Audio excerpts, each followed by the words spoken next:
When I was listening to everybody, I don't know what made me think of this, but my partner said to me recently, we were talking about when we got the diagnosis because we didn't know ahead of time.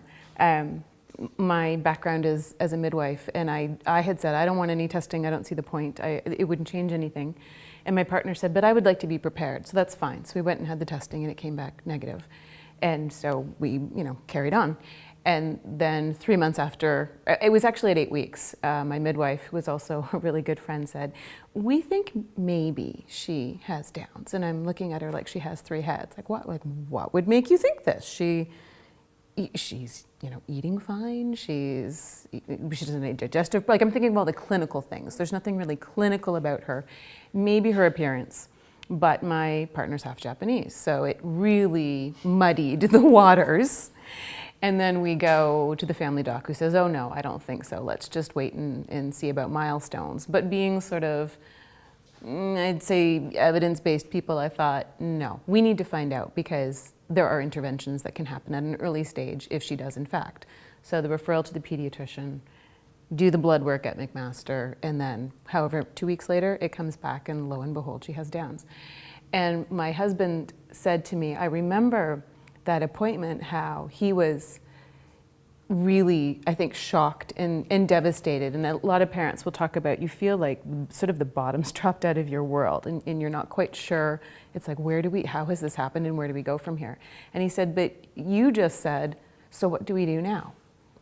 And so I just wonder if it's that proactive, it's part of my being that, okay, we've got this. I'm not sure what it means. I don't know where we're headed. I don't fully understand this. I get the clinical part of it because that's my background, but the rest of it, not so much.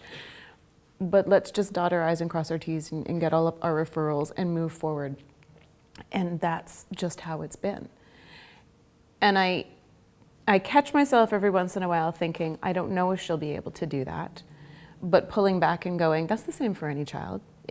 No parent knows if their child will ever be able to do a particular thing. Okay, it's a little more focused because she's got this label, but it doesn't change anything, and I don't want my expectations to change because of that label. And we're learning so much more about Down syndrome too, I think.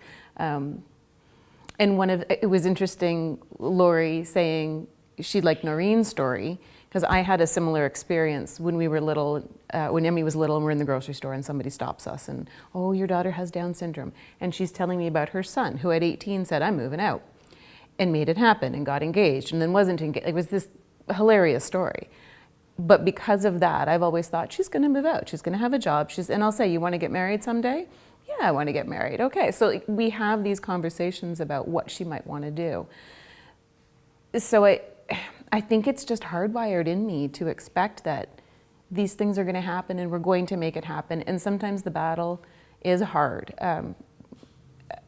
Sometimes I wonder if there is any point to what we're doing. But again, pulling back and saying, our daughter's going to benefit, other families are going to benefit, and so we just keep pushing this thing forward. And inclusion has always been a piece for me that I really do believe there's no reason why she shouldn't be where she is, or she shouldn't at least try. And I think one of the other pieces early on that stuck with me is if people don't know about a particular disability, if they don't know how to react to it, if they're not sure how to behave, they'll take the lead from the parents. And that has always stuck in my head, that people will learn from what we do, and we just don't really do anything different. She's part of the community, and sure, there's questions and we'll answer them as they come up, but she has as much a right to be there as anybody else. She's just this really little amazing person. Mm-hmm. And I know each one of you understands that. And I'm sure people think that we all say that because we have to say it, right? We're parents of children with special needs. They say it because they have to. No, it's actually true. I cannot imagine what our life would look like without her, what she's taught us. So I think it all stems from that, and that it's absolutely worth it. And I fully, fully believe, knowing how she's changed our lives, I fully believe that she impacts every person's life that she touches in a positive way. So that's sort of been my message, and I think my guiding, I don't know, light, whatever you want to call it, and why working on that inclusive piece is huge. And I do think the one obstacle is fear or lack of knowledge. And as much as I wish everybody was educated, and I wish all the agencies were out there doing that work and that everything would fall into place and we had all the supports that we need, we don't. And so I'm willing to take on that role as well, whether it's, right now it's going to be at the school and within community life. Later on, I'm afraid of high school, but we'll get there and tackle those challenges, and then employment and housing as well. We're going to move through all of that. But just what each individual has to offer, focusing on that instead of what they can't do.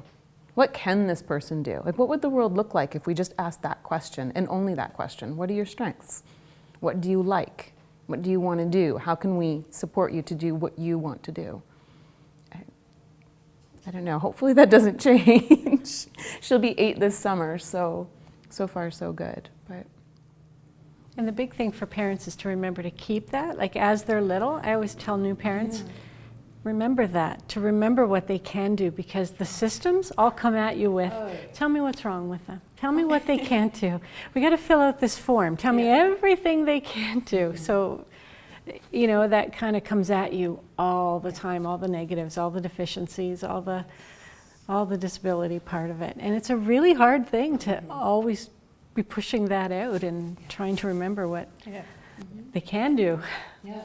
When Kirby was a baby, we were told that he would never walk, he'd never talk. No, he'll never go to school. You're going to have to look after him for the rest of his life. Yep. He walks, he rides a bike, he does 40-kilometer bike-a-thons every year to raise funds for the Kiwanis Club. He has his own home, he has several jobs, he talks. Yes, he can be difficult to understand at times, but he will make you understand him. He's doing a presentation about his life next Monday. I'm just so thrilled about it because I'm not involved. Yeah. and he didn't want me to be involved in that. That's, to me, that's the highlight of my week, was hearing that, no, I can do it. Don't believe everything that the people who you think know everything tell you about your child, because your child might prove them wrong. They don't know everything. No, they don't. And I always think about that list, right? And so when you've got a diagnosis and when it's down, so trouble with vision and trouble with hearing and heart and thyroid and increased risk of leukemia and the Alzheimer's, like, it just goes on and on and on. And you read the list and you think, well, none of that sounds very good. But it doesn't reflect that human being, that little person. And when we were speaking earlier on the phone, I think I said, Emmy is completely healthy. She doesn't have, maybe she needs glasses. That we're starting to figure that out. But beyond that, there's absolutely nothing. And so why would her life then be less valuable than anybody else's? Because she's got this one little extra piece of chromosome? Who cares? What she has to bring to the table is just as valuable as what anybody else has. And that her emotional intelligence is astounding. And I think that's worthy. It belongs, and it has a place, and that we can all learn from that too. So I hope to hold on to that. But you can see how the challenges wear people down. Like the day-to-day, what everybody's been speaking about today, like dealing with the school system.